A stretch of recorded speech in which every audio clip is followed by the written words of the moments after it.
Today we are covering a movie about a man who lives a double life. Is he an LMNOP, or did he do something more heinous?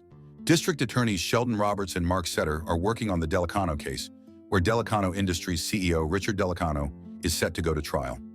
Mark is going after the coal mine company for criminal negligence because they bury the coal ash in the landfills, which has caused the people to get so sick that some have even died. One night, Mark, together with his colleague and best friend Larry, meets with a man named Ernie Dux at a bar they're both regulars in. Dux hands a small item to Mark, who then gives him a fat envelope.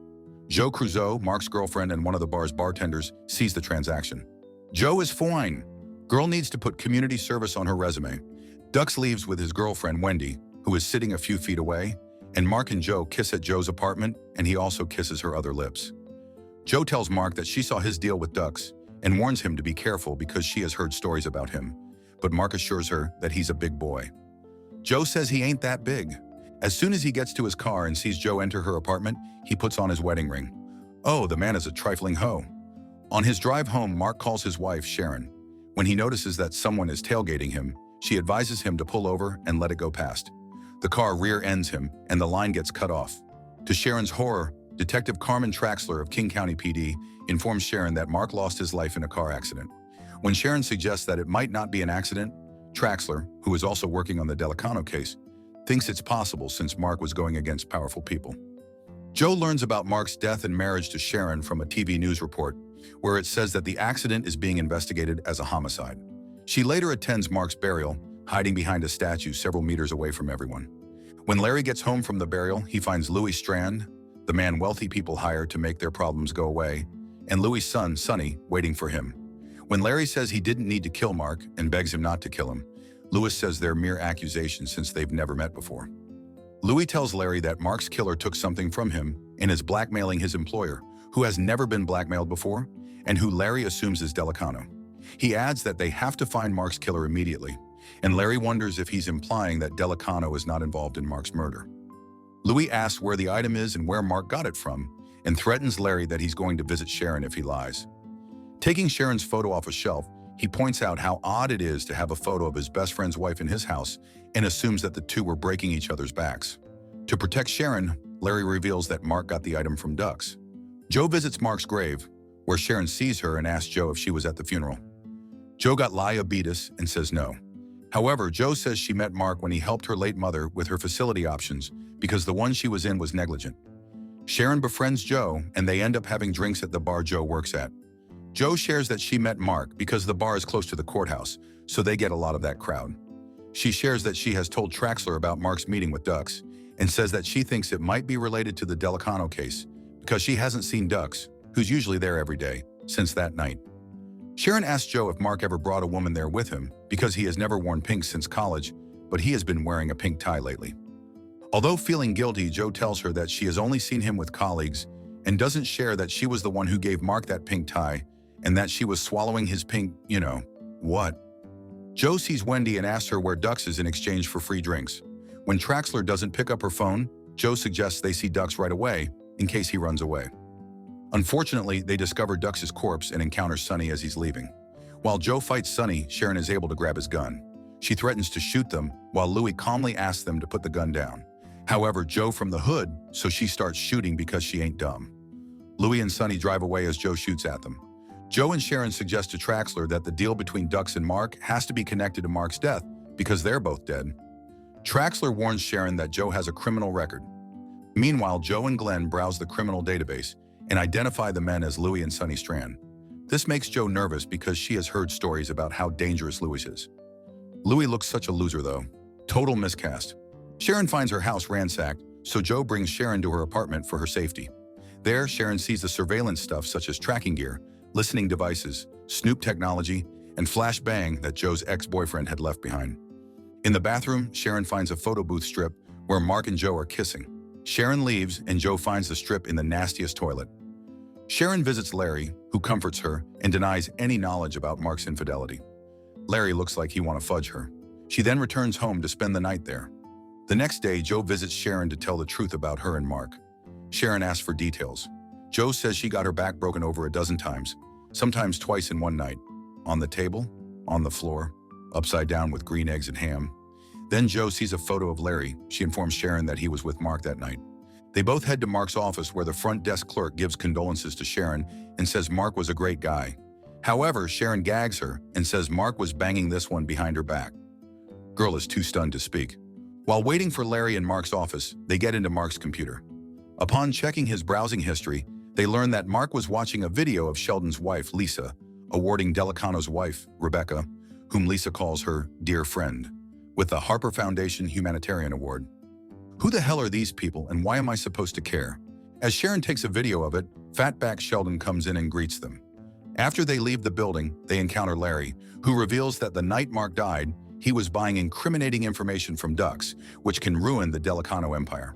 Dux gave him a thumb drive that has an encrypted text chain that he got from a computer at one of the Delicano mine sites.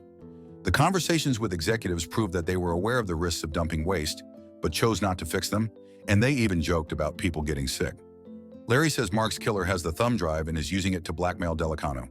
When Joe asks if it's him since he was there that night, Larry says it might be her because she was with Mark that night too, and even went home with him. He adds that she might have been the last person to see Mark alive, and apologizes to Sharon because he'd been known that Mark was breaking Joe's back. Overwhelmed, Sharon walks out and encounters the Strands in the parking lot, where Louis calmly says that he just wants to talk to her. Seeing Louis, Joe rescues Sharon. Joe and Sharon wonder if the Strands are after them or after Larry, who seem nervous. When Joe says that they should inform Traxler, Sharon shows Joe the video she took, where Traxler is in the background. With Sheldon, Lisa, Larry, and Traxler looking sketchy, they are left confused about who to trust. After getting some of Joe's gadgets, they visit Lisa, and they find out she rich. They ask her if she and Sheldon are close with the Delicanos, pointing out how she called Rebecca her dear friend. Lisa tells them that they're not close, but they do charity work together. Joe excuses herself to go to the bathroom, but secretly sneaks into Sheldon's home office. When the Roberts' maid, Jennifer, catches her, she and Sharon leave. Jennifer informs Lisa about Joe, and Lisa calls Sheldon to inform him about it. Since Joe has bugged Sheldon's office, Joe and Sharon hear Lisa asking Sheldon why they were asking her about Rebecca and the Delicano charity, which proves that she is unaware of what's happening. Shortly after, Traxler arrives, and Lisa asks Sheldon why she's there. When confronted at the station, Traxler explains that some of them take security side gigs, and the event may have been related to an investigation. Showing the women the device Joe had placed under Sheldon's desk, Traxler tells them that illicit wiretapping is an offense and warns them that she'll arrest them for interfering in a police investigation if they do something again. At this point, everyone got to be in on this. Sharon receives a call from Louis, who asks her to meet him at the address he will give her. He warns her that he'll end Larry's life if she doesn't do what she's told, if she calls the police, or if she brings someone else.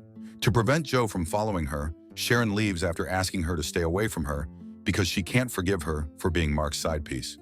When Sharon arrives, Larry shoots Louis and Sonny. Larry tells her that the Strands were going to kill them and shows her the thumb drive he says he got from the Strands, who were going to sell it to Sheldon because he is involved in the Delicano techs. When Sharon is about to call the police, Larry stops her and says that Sheldon is on his way with $3 million. He suggests that they give Sheldon the thumb drive so they can keep the money for themselves and start a new life together, which she thinks is crazy.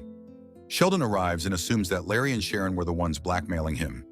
Sharon tells him that she isn't involved in anything other than just trying to find out who killed Mark. When Sheldon sees the Strands' bodies, he asks Larry why he killed them and shares that he only hired them to find the drive and that he did not authorize violence. Sheldon asks him to give him the drive, and Larry demands that he hand him the money. While pointing a gun at Sheldon, Larry asks Sharon to get the money, but she refuses. Louis, who's still alive, recovers, shoots Larry's shoulder, and demands that he tell Sharon the truth. When he doesn't, Louis reveals that Sheldon did hire him to find the drive, but it turns out that Larry had it the entire time.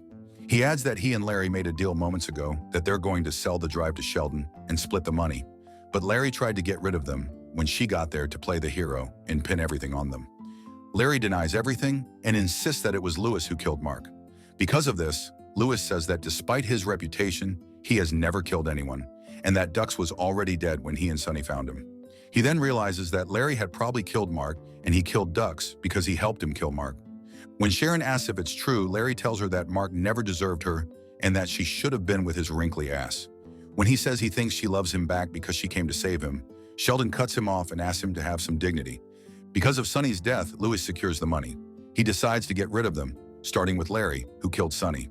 Before he can pull the trigger, Joe, who has managed to locate them, throws a flashbang at them, which distracts Lewis and allows the rest to escape. Sharon then informs Joe that Larry killed Mark. Securing the money, Larry asks Sharon to run away with him, prompting Joe to punch him and take the money. Lewis shoots at them, but they manage to knock him out. When Sheldon demands that they hand the money over, the cops, whom Joe had called, arrive. Sheldon, Lewis, and Larry are apprehended, and Traxler takes the money, weapons, and thumb drive. Traxler shares with Joe and Sharon that she has been investigating Sheldon for a long time and that she and Mark didn't trust him. Soon the drive's contents are made public and Joe and Sharon become friends. So that was a movie of all time. What did you guys think of this one? Subscribe to watch more videos like this. Turn on notifications. And leave a like, it really helps the channel out. Thank you for watching.